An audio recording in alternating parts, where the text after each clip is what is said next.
Shalom, shalom, shalom. Bien, bien, bien. C'est une fois de plus votre frère Dawad. Alors, ce soir, je suis dans la joie. Vous allez comprendre pourquoi je suis dans la joie. Parce que nous allons avoir une conversation intéressante avec trois sœurs. Trois sœurs. Les sœurs, vous ne les verrez pas. Vous ne les verrez pas parce que vous savez que chez nous, les Bantous, on protège nos femmes. Donc, vous ne verrez pas les sœurs. Vous n'aurez pas non plus leur nom. Mais ce que je peux vous dire, ce sont trois sœurs qui me suivent et qui sont répartis dans trois pays différents d'Europe. Voilà. Et donc, le sujet de la discussion, c'est quoi? C'est bien sûr un sujet qui nous préoccupe ces derniers temps. C'est la relation homme et femme. C'est de ça que nous allons parler. Et ce qui est intéressant, en fait, c'est d'avoir des avis féminins. Alors, la plupart du temps, quand je parle dans les vidéos, je suis homme et je suis le seul à parler. Alors, j'ai pensé que c'était intéressant d'avoir des avis féminins et spécialement des avis de femmes bantoues pour voir exactement ce qu'il en est. Par rapport à la dernière vidéo que j'ai faite, j'ai eu plusieurs commentaires, dont le commentaire d'une jeune sœur qui m'a intéressé. Malheureusement, entre-temps, elle a effacé son commentaire. Je ne sais pas pourquoi, mais bon, son commentaire n'est plus là. Et elle m'a vraiment interpellé. Et donc, je pensais que c'était une bonne idée d'avoir une petite discussion avec nos sœurs Bantou pour voir exactement ce qu'il en est. Parce que plusieurs personnes qui suivent nos vidéos ne savent pas très bien comment ça se passe avec nos femmes. Elles pensent peut-être que nos femmes sont, je ne sais pas comment, les plus misérables, les plus malheureuses ou bien les dernières des dernières. Alors on va essayer d'éclaircir certaines choses. Et d'entrée, je voudrais dire que nous allons peut-être baser notre réflexion sur Ésaïe 4.1. Nous connaissons bien ce passage qui nous dit qu'il y aura 7 femmes pour un homme. 7 femmes pour un homme. Alors ce qui est intéressant de ce passage, c'est que la version en français dit qu'il y aura 7 femmes pour un homme, mais nous savons que les écritures ont été écrites en hébreu, et que en hébreu, c'est pas le terme femme et homme qui se trouve, mais c'est bien le terme épouse et mari. Donc c'est Ayash et Asha, épouse et mari. Donc si on reprend ce verset avec les mots en hébreu, on comprend que 7 épouses prendront un mari. Alors, premier constat, avant de commencer notre discussion, premier constat. Nous savons qu'il y a plus plus de femmes pardon, que d'hommes, et donc il y a un problème de quota, n'est-ce pas? Et Esaïe nous parle de 7 femmes pour un homme. Ça c'est en général. Mais j'aimerais encore aller plus loin. Imaginez que non seulement il y aurait 7 femmes pour un homme, mais en plus, si vous mettez tous les hommes, enfin pas tous les hommes, beaucoup de nos hommes qui sont en prison, ça réduit encore le nombre d'hommes. Ok? Et si maintenant parmi ceux qui restent, vous mettez encore les hommes qui sont homosexuels, ça réduit encore le nombre d'hommes, n'est-ce pas? Et si en plus de cela, Oui, tout à fait. et si en plus de cela, on met les hommes méchants, donc qui ne respectent pas les instructions, ça réduit davantage le nombre d'hommes. Alors, et j'aimerais ajouter une spécificité. Bon, on trouve souvent ça dans les pays anglophones. Je ne sais pas si dans le pays francophone c'est déjà le cas. Est-ce que vous aurez entendu parler de Ibmore ou bien MGTOW? Est-ce que vous savez c'est quoi? Non, non, moi Non. je sais pas, j'ai jamais entendu parler. D'accord. Eh bien, MGTOW, c'est un acronyme. Donc M-G-T-O-W, qui veut dire en anglais Men Gone Their Own Way. Ça veut dire quoi? Ce sont des hommes, en fait. Ils ne sont pas homosexuels, mais ils ont décidé de ne pas se marier, de ne pas avoir de femmes. Parce qu'ils estiment que les femmes sont mauvaises. Et que les femmes ne veulent qu'à leur argent. Que les femmes sont rebelles. Et donc, ils ont décidé de ne plus rien avoir avec les femmes. Et ce qui est intéressant, enfin intéressant dans le mauvais sens du terme, c'est que les hommes avec ce type de mentalité, il y en a davantage. Il y en a de plus en plus qui sont dégoûtés par l'attitude des femmes. Et ils trouvent ils sont émasculés. Ils trouvent que l'homme, en tant qu'homme, ils n'ont plus leur place. Et que c'est la femme qui prend la place de l'homme. Alors, ma question pour vous est la suivante. Est-ce que vous êtes d'accord avec ce que ces hommes pensent? Pas spécialement avec ce qu'ils font, ça veut dire ne plus vouloir prendre de femmes, mais avec, est-ce que vous comprenez plutôt pourquoi ils arrivent à penser cela? Qui veut répondre?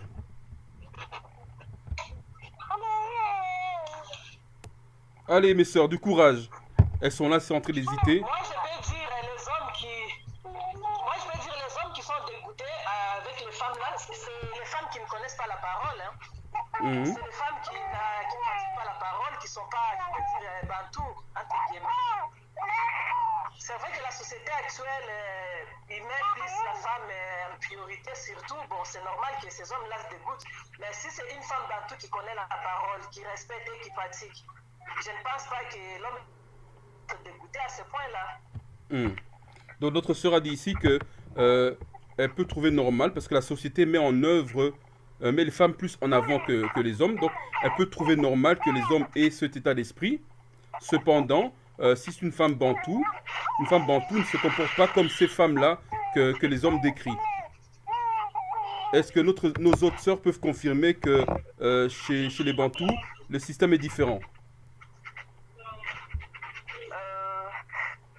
Je dirais que chez les Bantous, malheureusement, comme la société a fait du très bon travail, ces valeurs justement de la femme qui respecte leur mari, qui sont soumises, etc., ben, ça n'est plus le cas.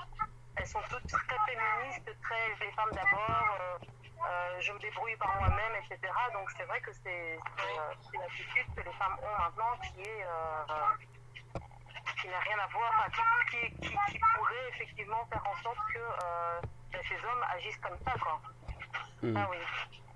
Donc notre sœur a dit ici, je ne sais pas si on a bien entendu, je vais essayer de résumer que effectivement même dans la société bantou, on retrouve quand même ce type de comportement féministe qui font que les hommes arrivent à penser de telles choses. Et notre troisième sœur, est-ce qu'il y aurait quelque chose à dire à ce sujet? Moi, je dirais que ces hommes-là, c'est à la base déjà, ils ne savent pas qui ils sont réellement, donc, et que les femmes leur font peur, quoi. Donc, c'est pour ça cette décision-là.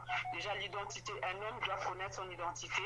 Donc, si déjà il n'a pas son identité, effectivement, il ne peut qu'avoir peur des femmes et se retrancher, en fait. Notre troisième sœur qui dit que ces hommes sont en crise d'identité et qu'ils ne savent pas très bien qui ils sont. Et donc ils sont retranchés dans leur attitude et leur pensée parce qu'ils ne savent pas qui ils sont réellement. L'homme n'a plus sa place, hein. L'homme il n'est plus à sa place au pays. C'est la femme qui domine surtout. Hein. Alors l'homme il se sent faible et la femme ne lui intéresse plus. Il a perdu son identité, l'homme. Il n'a plus son identité. C'est ça. L'homme a perdu son identité. Bon, maintenant... Parce qu'en réalité, l'homme c'est le chef, mais maintenant c'est le sens inverse, c'est la femme qui est le chef au fait. Oui. La femme prend la place d'homme. L'homme n'est plus chef, donc c'est la femme qui commande tout, qui gère tout. L'homme n'a plus sa place. Comme Voilà. la sœur a dit, donc l'homme a perdu son identité, il a perdu sa place. Il voit que la femme ne lui sert plus à rien. Oui, ma sœur, tu n'étais pas censé citer le nom des sœurs, mais c'est pas grave. On n'a pas bien entendu. Ce n'est pas grave. Pardon, Ce n'est pas grave. c'est vrai. On n'a pas bien entendu. Alors, D'accord. donc l'homme a perdu sa place et donc la femme prend sa place. Maintenant, la question que moi je me pose maintenant. Imaginons que je sois un jeune homme, d'accord? Que je sois un jeune homme, j'ai 20 ans et je cherche maintenant une femme. Parce que justement, j'ai ces questions. Ce sont des jeunes hommes qui me téléphonent. Écoute, frère Dawad, je n'arrive pas à trouver, et même des hommes plus âgés. Hein. Frère Dawad, je n'arrive pas à trouver des sœurs parce que partout je regarde les sœurs, ou bien elles sont religieuses dans le christianisme, ou bien elles sont masculines. Comment je peux faire? Donc imaginons que je sois devant vous, je suis un jeune homme de 20 ans, j'aimerais me marier, et je viens vers vous, je dis écoutez, mes grandes sœurs, j'aimerais me marier, j'ai 20 ans. Comment je pourrais faire pour choisir une femme, et comment je pourrais savoir que cette femme-là, ce sera la femme pour moi? Qu'est-ce que vous me direz en tant que femme plus âgée?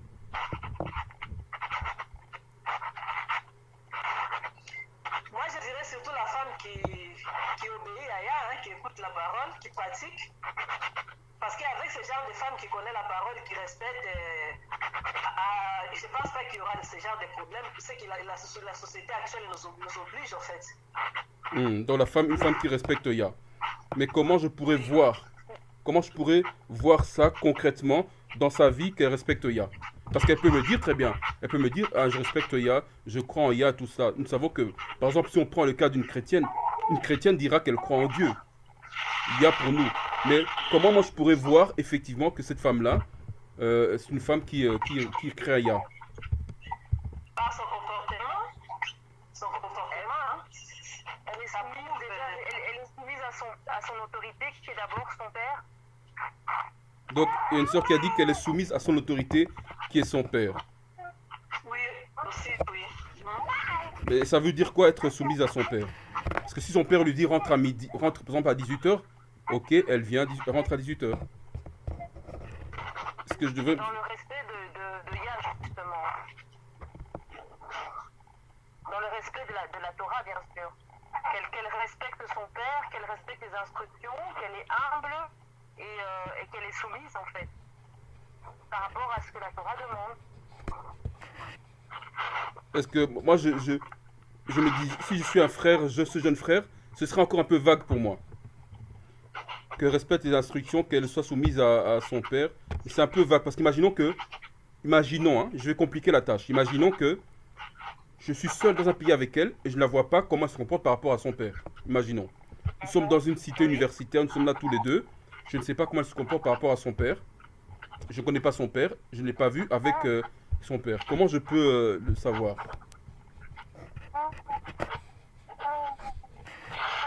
Déjà par l'obéissance envers le frère déjà. Mais moi je voulais déjà savoir le frère en question, où est-ce qu'il en est par rapport à Ya? Est-ce que lui-même il suit les instructions de Ya, il respecte les instructions de Ya? Ben, on va dire ceci. Dans la loi, les préceptes, les commandements. Moi, en frère de 20 ans, voilà. Ok. Tu regardes comment la jeune fille se comporte, si elle est obéissante, si elle est humble, si elle est soumise dans sa vie de tous les jours par rapport au contact qu'elle a avec les autres, par rapport à l'interaction qu'elle a avec son entourage, en fait. Si elle est réservée, si elle est extravertie, extravagante, par rapport à ce que justement la Torah demande qu'une jeune fille soit. Parce que si c'est toi en plus jeune, ben, tu sais exactement ce qu'il en est par rapport au rapport avec de comment l'attitude d'une femme doit par rapport à un homme, par rapport à Ya, etc. Ok. Bon, on va y revenir plus tard. Je vais anticiper une autre question. Une autre question. Je ne sais pas si vous avez vu la dernière vidéo que j'ai faite. Est-ce que vous l'avez vue? La toute dernière. Enfin, pas celle que j'ai faite aujourd'hui, mais le dernier Shabbat qui disait que le salut de la femme passe par l'homme. Oui. Ok, vous avez vu, d'accord. Oui. Alors, j'ai eu plusieurs sœurs qui m'ont fait des commentaires là-dessus, et notamment des sœurs qui étaient contre cela, et pratiquement contre la soumission de la femme, et on laissait entendre qu'en fait que la femme bantoue ne peut rien faire, ne peut rien dire, ne peut absolument, n'a pas droit au chapitre. Donc elle est là comme un enfant, ou bien comme un esclave, ne pas parler, juste là pour servir. Alors la question que j'aimerais vous poser, c'est, vous êtes des femmes bantoues. Est-ce que c'est ça dans vos vies? Est-ce que dans vos vies, c'est ce que les femmes décrivent? Non, on n'est pas d'accord. Le contraire, la femme bantou, elle reste dans son mariage parce que l'homme bantou respecte la parole. Exactement. Elle reste dans son foyer. Vous m'entendez, les sœurs? Contrairement à ce qu'on voit aujourd'hui. Voilà. Elles m'ont dit quoi? Quelqu'un qui s'appelle, entre guillemets, chrétien. Donc, la femme bantou, elle est heureuse. Voilà. La femme bantou, elle est heureuse. Elle reste dans son mariage. Elle est heureuse, elle reste dans son mariage. Est-ce que la femme bantou ne peut pas parler? Elle est épanouie. Bien sûr. Elle s'exprime. Elle peut parler, elle s'exprime, mais elle vit une vie. Elle est épanouie aussi. Vous avez entendu? La femme bantou, elle s'exprime, elle est épanouie, elle peut parler. Ok. Bien sûr. Maintenant, Elle peut dialoguer avec son mari, c'est tout. voilà. Pas de problème. Est-ce que Exactement. la soumission est un problème pour la femme bantou? Non, soumission par rapport à la société actuelle, Mhm. ils ont une autre façon d'interpréter la soumission en fait. Eux, la soumission, c'est que tu n'as pas un mot à dire, tu es comme un esclave. On a un petit souci réseau.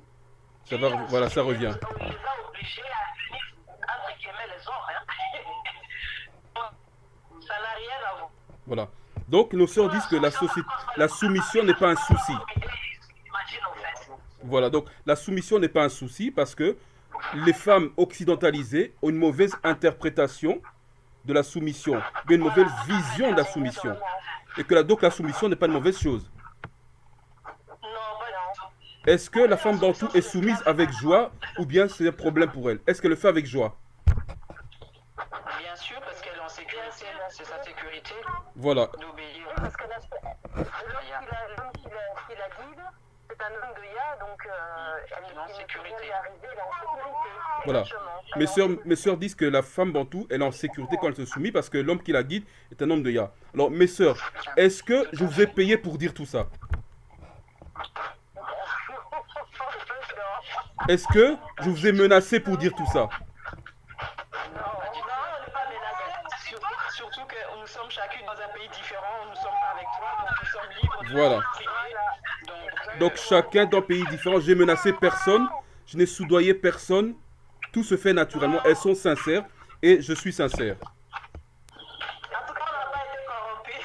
Voilà, C'est ce qui est vrai. voilà, elles parlent de leur propre fond, de leur propre cœur, elles n'ont pas été corrompues. Donc, Exactement. Voilà. Et donc, la soumission est une très bonne chose. La soumission à un homme qui respecte les instructions est une très bonne chose. Donc le problème n'est pas la soumission, le problème c'est comment accepter ou bien quel homme accepter. Évidemment, la femme qui a accepté un homme qui ne respecte pas les instructions, elle aura un problème avec la soumission. Mais la femme qui a accepté un homme qui respecte les instructions de Ya, ça sera un plaisir pour elle de se soumettre. Ça sera sa sécurité et sa garantie. C'est ça le nœud du problème, c'est ne pas accepter n'importe qui. Alors maintenant, je parlais du frère tout à l'heure qui je demandais comment faire pour chercher une femme. Alors, je vais vous dire ce que moi je lui ai répondu à ce frère. Je pense que ça fait si pas il y a 2 jours ou bien un peu plus longtemps, une semaine. Enfin, il y a 2 ou 3 frères qui m'ont posé ces questions-là, jeunes frères. Voici ce que je leur ai répondu. J'ai dit ceci, frère. Pour savoir quelle femme épouser, et je vais peut-être vous choquer mes sœurs, je lui ai dit, tu dois prendre en mariage une femme qui court après toi. Une femme qui te veut. Une femme qui te vénère. C'est pas toi qui dois courir après la femme, mais c'est la femme qui doit courir après toi. Parce que ce que la société occidentale nous présente, c'est quoi? C'est que la femme, c'est le prix à gagner. Donc tous les hommes doivent vénérer les femmes, doivent courir après les femmes. Alors c'est le contraire. Vous allez peut-être me démentir. Moi, dans les Écritures, ce que je vois, c'est quoi? C'est que Ya a apporté Hawa à Adama. C'est Ya qui a apporté la femme à Adam. Et dans la majorité des cas, si je prends également le gars d'Isaac, on lui a apporté sa femme. Isaac. Il n'a pas couru, on lui a apporté sa femme. Quand on prend aussi les cas des prophètes et des rois, on leur a apporté leurs femmes. Ils n'ont pas couru après les femmes. Or, les Occidentaux, qu'est-ce qu'ils nous montrent? C'est que il faut adorer la femme, il faut lui offrir ceci, il faut, voilà, sur un piédestal, il faut faire ceci pour la femme, il faut courir après elle pour demander mariage à genoux avec une bague. Mais je ne vois pas ça dans les Écritures. Voilà. Dans les Écritures, j'ai bien cherché, je ne vois pas tout ça. Alors, êtes-vous d'accord, mes sœurs, vous êtes des sœurs, des femmes, êtes-vous d'accord que c'est la femme qui doit montrer à l'homme qu'elle veut réellement cet homme-là? Ou bien je me suis trompé? Qu'est-ce que vous en dites? On peut montrer la femme de vérité, mais sauf que c'est juste comme j'avais dit tout à l'heure, c'est l'interprétation du monde en fait. Les gens là qui interprètent mal. Mais sinon, pour nous, il n'y a aucun problème, c'est normal, c'est dans la logique des choses. Parce qu'ils ont une mauvaise interprétation, alors voilà, pour eux, c'est pas normal. D'accord. Donc mes sœurs ne m'ont pas contredit. Elles disent que la femme peut montrer de l'intérêt à l'homme. D'autant plus, nous avons lu dans Ésaïe 4, il y a beaucoup plus de femmes que d'hommes. Beaucoup plus de femmes que d'hommes. Et une autre chose, je pense pas que j'ai dit aux frères il y a 2 jours, mais c'est plutôt à d'autres frères plus loin. J'ai dit que frère, même si tu comptes être monogame, ne dis pas ça à la femme. Dis à la femme que tu pourrais être polygène. Comme ça, tu verras si réellement elle est prête à t'obéir. Est-ce que vous êtes d'accord avec ça? Tout à fait. Tout à fait. Tout à fait d'accord. Tous les trois d'accord avec ça? Oui, pour voir sa réaction exactement. Si, Vous entendez mes sœurs? Toutes les 3 sœurs sont d'accord avec ça. Pour voir la réaction de... Donc j'imagine que la polygénie n'est pas un souci. Non, pas du tout. Parce que j'entends dire que c'est un péché. Que c'est une abomination. Est-ce que, C'est biblique, est-ce que dans la culture bantou, est-ce que la polygénie fait partie de la culture bantou, oui ou non? bien sûr, ça fait partie de la culture. Oui, Sûr que oui. regarde même nos parents qui vivaient à l'époque. Tu vois, moi j'ai vécu ça. Hein. Moi je suis né en Afrique. Hein. Bon, j'ai grandi tout petit peu. Bon, j'ai vécu dans ça. Hein. Et quand on regarde ça et qu'on lit la parole, ça a toujours été. C'est justement la société actuelle, les Occidentaux, si je me suis Occidentaux, le christianisme, Mhm. qui essaie de jouer l'hypocrisie dans ce sens de polygénisme, ça a toujours été.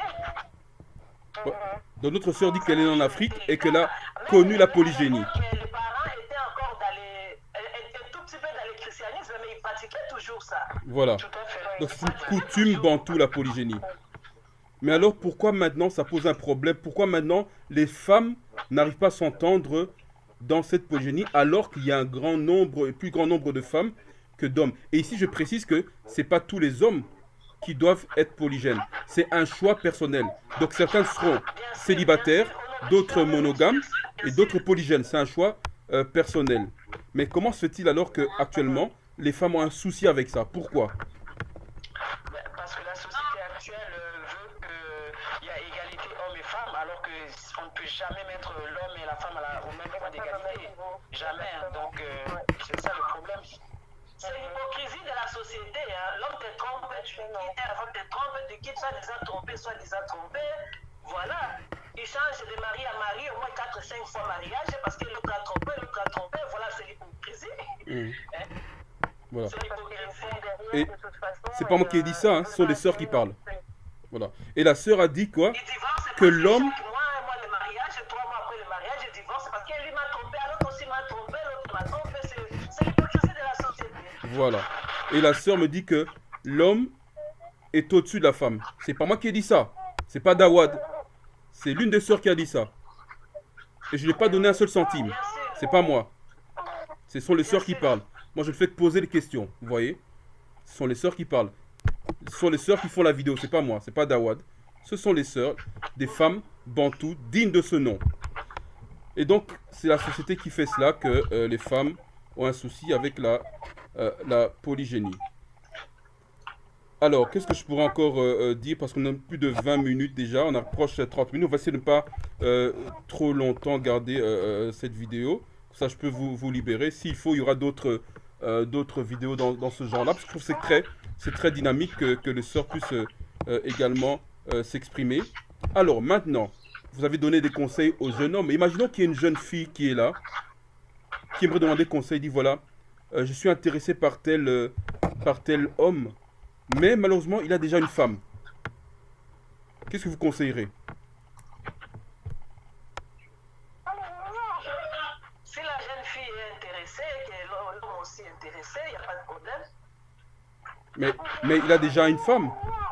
Ça pose pas un problème pour nous parce que c'est dans la Torah et c'est dans notre. Mais comme on a dit tout à l'heure, oui, pardon, vas-y. Non, vas-y.